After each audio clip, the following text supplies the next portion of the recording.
راحیلہ میری گہری دوست تھی. ہم نے اکٹھے کالج اور اسکول میں پڑھا. وہ بڑی نازک اور خوبصورت تھی. اچھے گھرانے سے تھی. 4 بہن بھائی تھے. سبھی بہت مہذب، با اخلاق اور محبت کرنے والے تھے. لیکن راحیلہ ان میں انمول تھی. ہر کسی کے دکھ سکھ میں ساتھ نبھاتی تھی. غریبوں کی ہمدرد، کسی کے ساتھ فرق نہیں کرتی تھی. کسی سے ناراض بھی ہوتی تو تھوڑی دیر کے لیے، پھر اسے فوراً معاف کر دیتی تھی. ہم فلسفے کی طالب علم تھیں. وہ بہت ذہین طالبہ تھی. فلسفے میں اول نمبر رہتی. اس کو خدا نے سوچنے سمجھنے کی زبردست صلاحیت عطا کی تھی. جو بات کوئی گھنٹوں میں سمجھ پاتا وہ منٹوں میں سمجھ لیتی تھی. اسی وجہ سے گھر میں مذاقن لوگ اس کو سیانی کہتے تھے. کچھ لوگ اللہ نے ایسے بنائے ہوتے ہیں جو ہر پہلو سے خوش نما ہوتے ہیں. صورت، سیرت، کردار، اخلاق، سوجھ بوجھ، سمجھ، غرض کیا تعریف کروں. جو اسے دیکھتا تھا اس پر مر مٹتا تھا. اکثر میں راحیلہ سے کہتی تھی کہ تم پڑھ لکھ کر جج بنو گی کیونکہ تم میں لوگوں کو جج کرنے کی بڑی صلاحیت ہے. کوئی نہیں جانتا کہ انسان کی تقدیر میں کیا لکھا ہے. ہم سوچتے کچھ ہیں، ہوتا کچھ اور ہے. وہی لڑکی جس کے بارے میں سب کہتے تھے کہ بہت ذہین ہے، بہت سمجھدار ہے، بڑے اچھے دماغ کی مالک ہے اور صحیح فیصلہ کرنے کی خداداد صلاحیت رکھتی ہے. جب اس نے اپنی زندگی کے بارے میں سب سے اہم فیصلہ کیا تو لوگ حیران و ششدر رہ گئے. میں اکثر راحیلہ سے کہتی کہ تم خوش قسمت ہو کہ لوگ تم سے پیار کرتے ہیں. تم ٹھیک کہتی ہو، لوگ مجھے پسند کرتے ہیں، مگر مجھے ابھی تک کوئی اچھا نہیں لگا جس کو میں دل سے اور شدت سے چاہوں. وہ اپنی دنیا میں مگن تھی. مثبت سوچوں کے ساتھ جیو اور جینے دو کی پالیسی پر عمل کرتے ہوئے ہمیشہ خوش باش رہتی تھی. کوئی کیا سوچتا ہے اس کے بارے میں اس کی وہ کبھی پرواہ نہ کرتی تھی. راحیلہ کی امی اسے بہت محبت کرتی تھیں. اچھے سے اچھا رشتہ ٹھکرا دیتی. اعلیٰ سے اعلیٰ خاندانوں سے اس کے لیے رشتے آئے. خاندان کے پڑھے لکھے، اعلیٰ معیار اور اعلیٰ عہدوں پر فائز لڑکوں نے خواہش کی کہ وہ راحیلہ سے شادی کریں، مگر وہ بضد تھی کہ ابھی کسی کے بارے میں سوچنے کی گنجائش نہیں تھی. لڑکیاں دولت پر مرتی ہیں. بے شک آج کل کے دور میں دولت ایک ضروری شے ہے، لیکن صرف دولت ہی تو سب کچھ نہیں ہوتی. اسے ماں باپ نے گھر میں اتنی آسائش، محبت اور سہولتیں دے رکھی تھی کہ اسے کیا خبر کہ باہر کی دنیا کیسی ہے، کتنے مکر و فریب سے بھری ہوئی ہے. وہ BA کر چکی تھی اور گھر میں بور ہونے کی وجہ سے اکثر میرے گھر آ جاتی تھی. پھر اچانک وہ ہوا جس کا کوئی تصور نہیں کر سکتا تھا. راحیلہ ان دنوں ایک ادارے میں انگریزی بول چال سیکھنے جا رہی تھی کہ وہاں اس کی ملاقات ایک ایسے شخص سے ہو گئی جو چرب زبانی میں اپنا ثانی نہیں رکھتا تھا. وہ لڑکی جو کہتی تھی کہ کوئی میرے دل کو نہیں بھاتا چاہے کتنا خوبصورت اور دولت مند کیوں نہ ہو. اس نے ایسا فیصلہ کر لیا کہ میں حیران رہ گئی. اس نے اپنی عمر سے کئی گنا بڑے شخص کے ساتھ شادی کرنے کا فیصلہ کر لیا جو پہلے سے شادی شدہ اور کئی بچوں کا باپ تھا. اور بڑی بات یہ کہ بدصورت بھی تھا. دونوں میں زمین آسمان کا فرق تھا. کہاں راحیلہ ایک نرم و نازک پھولوں جیسی حسین شہزادی اور کہاں وہ دیو ہیکل کالا بھوت سا آدمی جس نے بھی سنا دانتوں تلے انگلی دبا کر رہ گیا. سب نے سمجھایا کہ کچھ خدا کا خوف کرو، لوگ کیا کہیں گے، عمروں کا اتنا فرق ہے، پھر وہ شادی شدہ ہے، تم کو رشتوں کی کیا کمی ہے. معلوم نہیں راحیلہ کو کیا ہو گیا تھا جس کی خاطر لوگ جان دینے کو تیار تھے، دنیا کی ہر شے نثار کرنے کو تیار تھے، مگر وہ کہتی تھی کہ اسد میں جو بات ہے وہ کسی میں نہیں، اور میں صورت کی نہیں فراست کی شہدائی ہوں.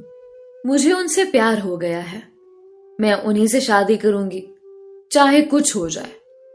ماں باپ سمجھا کر ہار گئے، آخر بیٹی کی خوشی کی خاطر اس کی شادی اسد صاحب سے کر دی۔ جانے اس مکار نے کیسے اسے شیشے میں اتارا، نہیں معلوم۔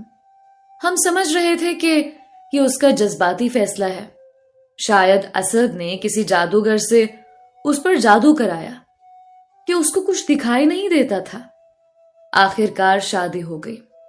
واقعی میری دوست نے اسے ٹوٹ کر چاہا، وہ تھی اور بس گھر کی 4 دیواری تھی۔ میں حیران تھی کہ کیا یہ وہی راہیلہ ہے؟ کتنا خوش نصیب انسان ہے کہ اسے راہیلہ جیسی بیوی ملی، بیوی بھی وہ جو خوبصورت اور اچھے گھرانے اور اچھے کردار کی تھی۔ جب بھی آتی گھر والوں سے ملنے تو مجھ سے ضرور ملتی، کہتی تھی کرن سب اچھا ہے، پھر دبی زبان سے کہتی مگر میرے سسرال کے لوگ کوئی خاص اچھے نہیں ہیں، کبھی کبھی شوہر بھی ان جیسا لگتا ہے، جتنی چاہو ان لوگوں کی خدمت کرو، مگر یہ بے حس لوگ ہیں۔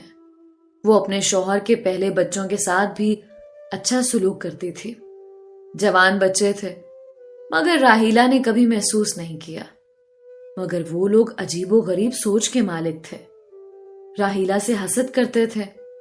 یہ جتنا بھی ان کا خیال رکھتی وہ مزید دور ہوتے جاتے، اس وجہ سے راہیلہ بہت پریشان رہنے لگی۔ اب پتہ چلا کہ شادی شدہ مرد کبھی اپنا نہیں ہو سکتا، اس کی زندگی بٹی ہوئی ہوتی ہے۔ پہلی بیوی اور اس کے بچے اس کی زندگی میں ایک بہت بڑی حقیقت ہوتے ہیں، اور جو لڑکیاں جانتے بوجھتے کسی شادی شدہ مرد کا انتخاب کر لیتی ہیں ان کو پھر اس قسم کے حالات سے دوچار ہونا پڑتا ہے۔ انہی دنوں وہ امید سے ہو گئی، سوکن کو بڑی بہن کہہ کر گھر میں لے آئی تھی، لہٰذا آپا کا درجہ تو دینا تھا۔ آپا سارا دن پلنگ پر بیٹھی رہتی اور یہ اس کی خدمت گزاری میں جٹی رہتی، یہ سوچ کر کہ ایک عورت کے حق پر ڈاکہ ڈالا ہے تو اب اس کی عزت اور خدمت کرنی ضروری ہے تاکہ وہ راضی رہے۔ ہر کام کی ایک حد ہوتی ہے، جب بات حد سے بڑھ جائے پھر کچھ نہیں ہو سکتا، پھر یہی ہو سکتا ہے کہ 2 برتنوں کا ٹکراؤ ہو اور شور ہنگامہ ساری دنیا سن لے۔ اس میں بھی عزت کا گھاٹا ہوتا ہے کہ گھر کی بات گھر میں رہنی چاہیے، منہ سے نکلی ہوا میں اڑی، کوٹھوں چڑھی۔ راہیلہ جس خاندان سے تعلق رکھتی تھی وہاں شر فساد، اونچا بولنا، نوک جھونک، ایسی باتیں سخت ناپسند کی جاتی تھیں۔ ایسی باتوں کی وہ عادی بھی نہیں تھی، وہ چپ چاپ سوکن کی زیادتیاں برداشت کرتی رہتی، یہاں تک کہ بیمار پڑ گئی۔ اس کی طبیعت خراب تھی، چکر آتے، الٹیاں ہوتی، مگر سوکن رعایت نہ کرتی، نوکر کے ہوتے کہتی کہ تم مجھے پکا کر دو، تمہارے ہاتھ کا سالن مجھے اچھا لگتا ہے، چائے تم بنا کر لاؤ۔ نوکر کو چائے بنانے کا کیا ڈھنگ، غرض اس سے باندیوں کی طرح سلوک کرتے۔ آخر کار یہ دباؤ اتنا بڑھا کہ پھر اس کا نازک وجود یہ بار نہ سہ سکا اور وہ باراور ہونے سے پہلے ہی بے ثمر ہو گئی۔ مستقبل کی خوبصورت امید جو اس کے پہلو میں پرورش پا رہی تھی اس نے قبل از وقت دم توڑ دیا۔ راہیلہ کو ہسپتال میں داخل ہونا پڑا جہاں وہ 15 دن رہی، اور جب گھر آئی تو کسی نے اس کے ساتھ ہمدردی کا ایک بول نہ بولا کہ وہ اتنے دن بیمار رہی ہے، اب کیسی ہے۔ اس کی تیمارداری کی بجائے ان لوگوں نے یہ کیا کہ پھر سے اس کو کام پر جوت دیا۔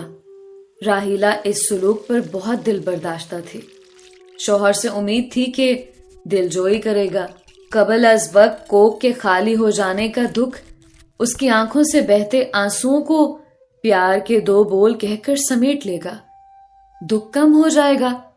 مگر شریک حیات ہی جب چکنی مٹی کا بنا ہو تو پھر کسی اور سے کیا شکایت۔ اب وہ میکے جا کر رہنا چاہتی تھی تاکہ چند دن آرام کر سکے۔ اسد نے اس کی بھی اجازت نہ دی، کہا کہ ہمارے یہاں بیوی جب ایک بار شوہر کے گھر رخصت ہو کر آ جاتی ہے تو مڑ کر میکے کی طرف نہیں دیکھتی؟ راہیلا اپنا دکھ درد میرے سوا کسی سے نہ کہتی تھی۔ والدین کو اس لیے بھی نہ بتاتی تھی کہ انہوں نے تو پہلے ہی منع کیا تھا، ایک بیوی بچوں والے شخص سے شادی سے روکا تھا۔ ایک انہوں نے کیا، خاندان کے ہر فرد نے، رشتہ داروں نے، خود میں نے ہاتھ جوڑے تھے کہ بڑی غلطی کر رہی ہو، باز آ جاؤ۔ لیکن ہم لڑکیوں کی بس یہی ایک کمزوری ہے کہ عقل کی بجائے دل سے سوچتے ہیں اور اپنے بزرگوں کا کہا نہیں سنتی۔ بعد میں کس قیامت سے گزرنا پڑے گا اس کا ادراک نہیں رکھتی۔ میں نے ان دنوں بھی اسے کہا کہ تم شوہر سے ہمدردی کی توقع مت رکھو یا پھر والدین کو اپنے حالات سے آگاہ کرو، ورنہ تمہاری سوکن کبھی تم کو ماں کے مقدس رتبے سے سرفراز ہوتا نہ دیکھ سکے گی۔ یہ ایسے ہی تم پر عرصہ حیات تنگ رکھے گی۔ شوہر خاموش تماشائی بنا ہوا ہے، وہ کب تمہاری طرفداری کر سکتا ہے؟ اس میں بیوی اور اپنے جوان سال بچوں سے مقابلے کی ہمت نہیں ہے۔ پہلی بیوی کا کنبہ کافی بڑا اور بارسوخ تھا۔ اسد اس وجہ سے بھی ڈرا رہتا تھا، جبکہ ادھر راہیلا کے والدین شرافت کی وجہ سے کبھی اس کے گھر کی طرف کا رخ بھی نہ کرتے تھے۔ کوئی بات کرنا تو کجا، وہ بیچارے تو بس عاجزی سے سر جھکائے رکھتے تھے تاکہ ان کی بیٹی کا گھر بسا رہے۔ جانے گھر بسنا کس کو کہتے ہیں اور یہ کیسے بستا ہے، میری سمجھ میں نہیں آتا تھا کہ اس کے لغوی معنی کیا ہیں اور حقیقی معنی کیا ہیں۔ راہیلا جس کو گھر آبادی کہتی تھی، میری نظر میں تو وہ عورت کی بربادی تھی۔ بہرحال ان ساری باتوں کا تعلق انسان کے دل کی آبادی سے ہوتا ہے۔ میں سوچتی تھی ممکن ہے اس طرح اس کا دل آباد ہو، کیونکہ دل کے معاملات سب سے جدا ہوتے ہیں۔ میں راہیلا کے گھر گئی، وہ نکاہت سے زرد پڑی ہوئی تھی، پھر بھی سوکن کے کپڑے استری کر رہی تھی۔ میں نے اس کو کہا تم کمزوری سے ادھموئی ہو رہی ہو، فی الحال یہ کام ان کو خود کرنے دو اور تم اپنے کمرے میں جا کر لیٹ جاؤ۔ جو شے تم کو چاہیے ہو نوکر کو آواز دے کر کمرے میں منگوا لو، تمہارا بھی تو یہاں برابر کا حق ہے۔ کہنے لگی نہیں کرن، اس طرح تو مسائل پیدا ہوں گے اور میں نہیں چاہتی کہ مسائل پیدا ہوں۔ جب اسد سے میری شادی ہوئی تھی میں نے ان سے وعدہ کیا تھا کہ میں ان کے گھر کے سکون کو تہس نہس کرنے کا باعث نہیں بنوں گی، بلکہ ہر فرد کو آرام و سکون پہنچانے کی کوشش کروں گی۔ میں ان کو بھی پریشان نہیں کروں گی تاکہ وہ سکون سے کام کر سکیں۔ راہیلا کا فلسفہ عجیب و غریب تھا۔ اپنی ذات کے حقوق وہ بھلا چکی تھی، بس فرائض ادا کرنے میں لگی ہوئی تھی، یہ سوچے بغیر کہ میں جو اتنا ان کو سکون دینے کی کوشش کر رہی ہوں اس کے بدلے میں یہ لوگ مجھے کیا دے رہے ہیں۔ اس کی اس قسم کی سوچ بھی نہیں تھی، اس کی بس مثبت قسم کی سوچ تھی۔ کہتی تھی مجھے اللہ تعالیٰ اولاد بھی دے دے گا، بس مجھے اپنے شوہر کی بھرپور چاہت چاہیے۔ آہستہ آہستہ وقت کے ساتھ ساتھ شوہر بھی اوقات سے باہر آنے لگا، اپنے خاندان کی طرح ان کا بھی طور طریقہ ظاہر ہونے لگا۔ پہلے بدتمیزی سے بات نہیں کرتے تھے، گالی گلوچ نہیں کرتے تھے، پھر یہ بھی کرنے لگے۔ وہ حیران ہوتی کہ کرن میں اتنی اچھی ہوں اور کتنی اچھی ان لوگوں کے ساتھ رہوں، لیکن یہ عجیب لوگ ہیں، مجھ کو صرف اس لیے ذلیل کر رہے ہیں تاکہ خود ذلیل ہوں۔ تب میں اس کو سمجھاتی کہ ایسی بات نہیں ہے، تم نے اسد سے شادی کی ہے اور ان کی دوسری بیوی بنی ہو، یہ تمہاری ایسی خطا ہے جس کو یہ لوگ کسی طور پر معاف کرنے پر تیار نہیں ہیں۔ چاہے تم ان کو تخت پر بٹھا کر ان کے پیر دھو دھو کر کیوں نہ پیو، یہ تم کو دل سے قبول کرنے والے نہیں ہیں۔ ایسا خیال دل سے نکال دو اور اپنے شوہر کو جتلاؤ کہ وہ تمہارے آرام و سکون کا بھی پورا پورا خیال کریں۔ راہیلا بہت زیادہ سوچنے والی لڑکی تھی، وہ ہر بات پر، ہر معمولی تکرار پر غور و فکر کرتی تھی، اور دل کی اتنی اچھی تھی کہ پھر قصور اپنا ہی نکال لیتی تھی۔ وہ بہت کم شوہر سے شکوہ کرتی، پھر بھی اسد اس کو بات بات پر ذلیل کرنے لگا۔ وہ اس کو مارتا اور اہانت کرتا کہ تم ایسی تھی، تم کو کیا میرے بیوی بچے نظر نہیں آ رہے تھے؟ تم ویسی تھی، اگر اتنا ہی اپنا خسارہ نظر آ رہا تھا تو کیوں کی تھی مجھ سے شادی؟ وہ حیران ہوتی کہ یہاں تو عجیب ہی معاملہ ہے۔ کبھی وہ کہتا کہ تمہارے ماں باپ بے حس ہیں، تم کو گائے سمجھ کر ہانک دیا ہے، اب ان کو فکر ہی نہیں کہ کوئی ہماری بیٹی سے کیا سلوک کرے، وہ مداخلت تک نہیں کرتے۔ اور کبھی کہتا تمہارے رشتہ دار ذرا مداخلت تو کر کے دیکھیں۔ غرض کبھی کچھ کہتا اور کبھی کچھ، اور وہ خاموش ہو جاتی۔ دل میں اب وہ سخت پریشان رہنے لگی تھی کہ جس کو اپنا سب کچھ جانا، اس کا حال دیکھو، یہ خود کیا ہے اور باتیں کیسی کرتا ہے۔ اب جب بھی آتی راہیلہ اداس ہی رہتی، روتی اور کہتی کہ کرن میں کیا کروں، میرے ماں باپ بہن بھائی گھر والے کوئی بھی مداخلت نہیں کرتے، اور نہ میں چاہتی ہوں کہ وہ میری خاطر یہاں آ کر کوئی بات کہیں اور معاملات خراب ہوں۔ میں نہیں چاہتی کہ کسی کو دکھ پہنچے، کیونکہ یہ شخص میری پسند تھا۔ وہ بوڑھے شوہر کو خدا جانے کیوں اتنا پسند کرتی تھی۔ یہ نہ سوچا کہ میری عمر، میری خوبصورتی، میری عزت کی بھی کوئی قدر و قیمت ہے۔ مگر بڑے کہتے ہیں کہ جب انسان کا مقدر خراب ہو تو وہ ایسی ہی فاش غلطیاں کرتا ہے۔ وہی راہیلہ کے ساتھ ہوا۔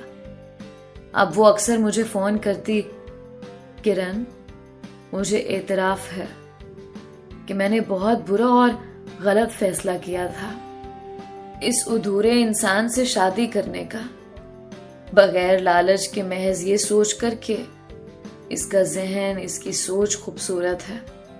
مجھے کیا خبر کہ ان خوبصورت باتوں اور سوچوں کے اندر کتنی بدصورتی چھپی ہوئی ہے۔ میں نے ہر چیز قبول کی اس کی، مگر اب کوئی بات برداشت نہیں ہوتی، کیونکہ انسان ایک ناقابل اعتبار شے ہے۔ مجھ کو اس کی کسی بات پر اعتبار نہیں رہا۔